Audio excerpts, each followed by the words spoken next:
한 장의 고소장이 SNS에 올라오면서 인터넷을 뜨겁게 달궜습니다.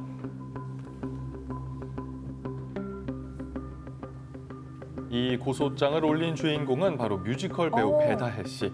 배다혜 씨는 그동안의 고통을 토로하면서 스토킹 가해자가 엄벌을 받게 해달라고 했는데요. 스토킹. 당시 상황이라든지 이런 것들에 대해서 조금 말씀해 주시면 좋을 것 같아요. 일단 사이버 상황으로 스토킹이 시작이 됐고요. 한 3년 정도? 그래서 뭐 협박으로 처음에는 돈을 달라고 했어요, 저한테.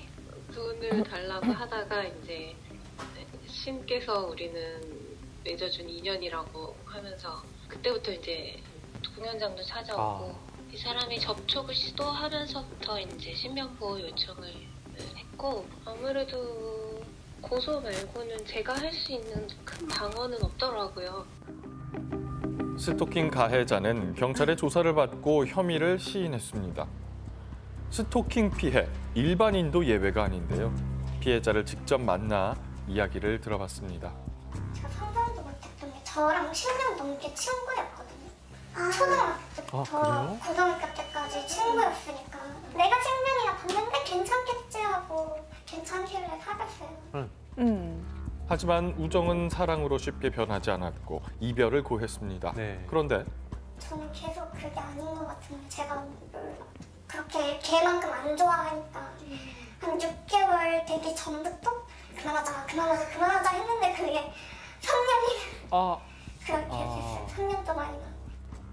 3년간 이어진 끔찍한 스토킹. 벗어날 방법은 없었을까요?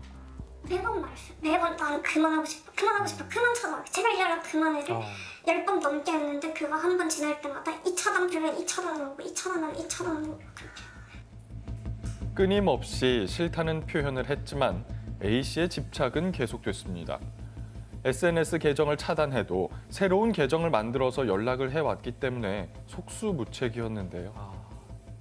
만남을 강요해온 A씨의 행동은 군 입대를 한 이후에도 계속됐습니다. 네. 군 입대에도요? 작년부터 걔가 아예 군 입대를 해가지고 잘 깨졌다 싶었는데 연락으로 이제 계속 그렇게 하더라고요. 군대 갔는데도 연락을 할 수가 있는 거예요? 그 상근 예비역으로 가서 동사무소에 근무해서 6시에 퇴근을 해요. 그리고 그 안에서도 휴대폰을 사용을 할 수가 있어요. A씨의 스토킹 행위는 이뿐만이 아니었습니다. 제가 막 이거 이렇게 자꾸 연락 오고 너무 힘들고 지친다 그런 식으로 하고 있는데 다른 막 올라온 거예요. 제 계정으로 써지는 게. 그럼 제 계정을 로그인 해가지고 자기가 치는 거잖아요. 그것까지. 네 생각은 안 하냐? 그런 식으로 갑자기 뜨니까 그때 진짜 놀랬던 것 같아요. 연희 씨의 SNS 계정을 해킹까지 했다는 건데요. 심지어는 피해자의 지인들과 가족들까지 괴롭히기 시작했습니다. 이거 이제 심각한 범죄가 되죠. 친구들한테 연락해가지고 친구들한테 얘가 지금 뭐 하냐, 얘 지금 뭐 해? 이러면서 저는 가르쳐 준 적이 없거든요. 근데 제가 평소에 알았던 친구 이름 쳐가지고 연락하고. 그럼 친구들은 뭐 어떤 반응이에요? 소름 끼친다. 소름 끼친다고? 소름 저한테 끼치죠. 연락 좀 어떻게 하냐. 피해자의 SNS 계정을 해킹한 후 무작위로 친구들의 이름을 검색해서 연락처를 알아낸 건데요. 지인들에게 시도 때도 없이 연락해 지금 연희 씨가 누구와 무엇을 하고 있는지 물었습니다. 경찰서에 가서 주변 사람들도 신고를 하거나 이런 건 없어요? 제가 이거 관련해서 찾아봤는데 스토킹 처벌이 20도 안 되고 그러니까요. 벌금이 20도 안 되고 잘못하면 제가 명예훼손을 구상할 수도 있는 그걸 다 찾아보니까 이제 경찰서에 갈 수 없더라고요. 제가 이런 것만으로. 미약한 처벌 수위 때문에 홀로 스토킹을 견딘 연희 씨. 사이버 스토킹은 현실로 이어져 집까지 찾아와 만남을 강요하기에 이르렀습니다. 스토킹이 아니라 협박 뭐 이런 집에 거 자꾸 하면 찾아오는 게 심했어요. 못 들어가게 하고 저 붙잡고 계속 얘기를 하자고 힘으로 밀어붙이면 제가 못 당하니까 그렇게 붙이다가 그대로 던진 거예요. 저는 던지면 던져서 이제 지니까 나는 깨졌는데 왜 이런 걸 다 하고 있어야 되지? 그날 이후 불안에 떨던 연희 씨에겐 한 가지 습관이 생겼다는데요. 집에서 본가에서 밖에 돌아다닐 때 맥가이버 챙겼어요. 상징 같아요. 혹시 몰라서. 그 사람도 지날 수 있을 법한 길에 지나갈 때 같은 동네를 사니까. 제대로 된 사회생활은커녕 산책조차 마음껏 하지 못하게 됐습니다. 나쁜 말이지만 솔직히 이제는 없어졌으면 싶을 때도 있거든요. 한 번씩 사람한테 그러면 안 되지만. 근데 그땐 진짜 내가 죽어야 끝나겠다. 제가 죽든지 내가 죽든지 내가 끝나겠다. 진짜. 피해자의 인생을 송두리째 뒤흔드는 스토킹 범죄. 스토킹 해오다가 결국 잔인하게 살해한 이웃집 남성에게 살해당하는 일이 스토킹은 살인을 알리는 일종의 시그널이라고. 단순 괴롭힘이 아닌 살인까지 이어지는 강력 범죄의 전조 현상으로 지목되고 있습니다. 스토킹의 가해자는 피해자와 아주 특별한 관계, 예컨대 연인이다 혹은 부부다라는 망상적인 생각을 갖고 있는 경우가 많습니다. 이런 망상적인 생각이 지속되면서 편집증적인 행동 양상까지 이어지는 거죠. 그렇기 때문에 자기가 거부되었다는 그 분노감을 이기지 못하는 것이죠. 그렇다 보니까 상대방을 감금하거나 폭행하거나 심지어 살인까지도 이어질 수 있는 강력 범죄로 이어지는 경우가 있죠. 2018년 살인과 살인 미수 등 관련 1심 판결 중 스토킹 정황이 30%나 발견됐습니다. 예고된 살인, 막을 수는 없는 걸까요? 예전에 비해서 사람들이 대부분 SNS를 많이 이용을 하다 보니까 지금 어디에서 누구랑 무엇을 하고 있는지 그런 개인정보에 대한 접근이 쉬워지는 측면이 있는 것 같습니다. 가해 행위는 쉬워진 반면에 그거를 뭐 사전적으로 예방을 하거나 혹은 그에 대한 적절한 처벌이 이루어질 수 있는 지금 법안은 없는 상황이라 그런 제도적인 좀 보완이 필요하지 않나 생각합니다. 구애 행위가 아닌 살인의 전조 현상이자 그 자체로도 심각한 범죄인 스토킹. 이제는 정말 금지돼야 할 때입니다.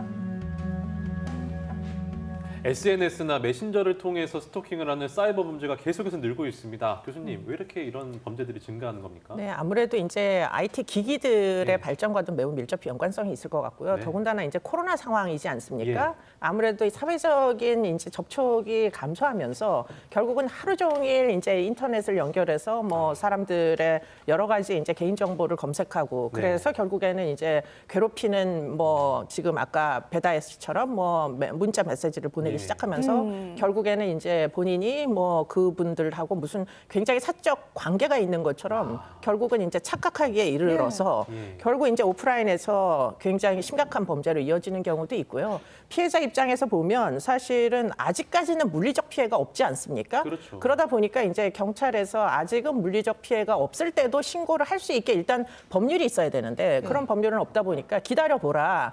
이런 와중에 사실은 피해를 굉장히 평가절하해서 생각을 하는 거예요. 그러니까 피해는 발생하는데 상해는 입은 게 아니니까 뭐 신고도 할 수가 없고 그래서 결국에는 할 수 있는 게 새로운 계정으로 결국 SNS를 탈퇴하는 거 말고는 결국 지금 대응할 수 있는 방법이 없다는 겁니다. 네. 아니 오히려 상대방에게 뭔가 조치를 했을 때 스토킹으로 뭐 고소를 했을 때 신고를 하면 명예훼손으로 오히려 역으로 고소를 당할 수 있다. 이게 사실인가요? 네, 정말 뭐 넌센스한 일인데요. 너무나 아까 넌센스네요. 피해자 당사자가 얘기하지 않았습니까? 괴롭히는 문자를 보냈을 때 그걸 캡처해가지고 네. 예를 들자면 내 친구들한테 도와달라고 또는 가족들에게 보내면은 그걸 빌미로 왜 나랑 사적 대화를 한 거를 이렇게 사람들에게 제3자에게 오픈했느냐 이러고 나를 명예훼손으로 사실적시 명예훼손죄로 형법에 이제 그 저촉을 받는 그런 이제 범죄가 될 수가 있는 거죠.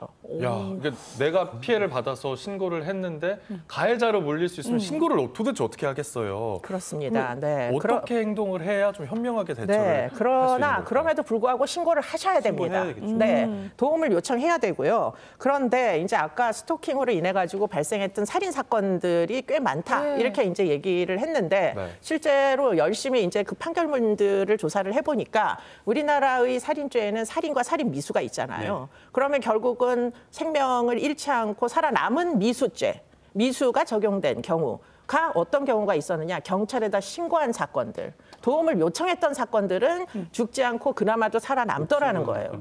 그러니까 어쨌든 신고를 하셔야 되는 거죠. 그렇기 네. 때문에 지금 최근에는 여성 단체 등에서 이런 신고를 도움을 요청을 하면 경찰에서 직접적으로 이제 피해가 없으니까 도움을 못 받더라도 여성의 전화나 1366에다 전화하시면 여가부 산하에 이제 여러 단체에서 도움을 제공하고 있습니다. 어쨌든 네. 혼자 마음고생하지 마시고 좀 도움을 요청하셔야 되는 건데, 근데 스토킹으로 인한 살인 범죄가 실제로 어느 정도 많이 있습니까? 아까 뭐 적어도 30% 이렇게 얘기하시는데요. 2018년이었고요. 2017, 2018, 2019를 다 합쳐가지고 살인 중에서 네. 파트너 살인, 그러니까 뭐 전 애인이나 아내, 전 배우자나 이렇게 해서 이제 죽인 사건들이 336건이 있고요.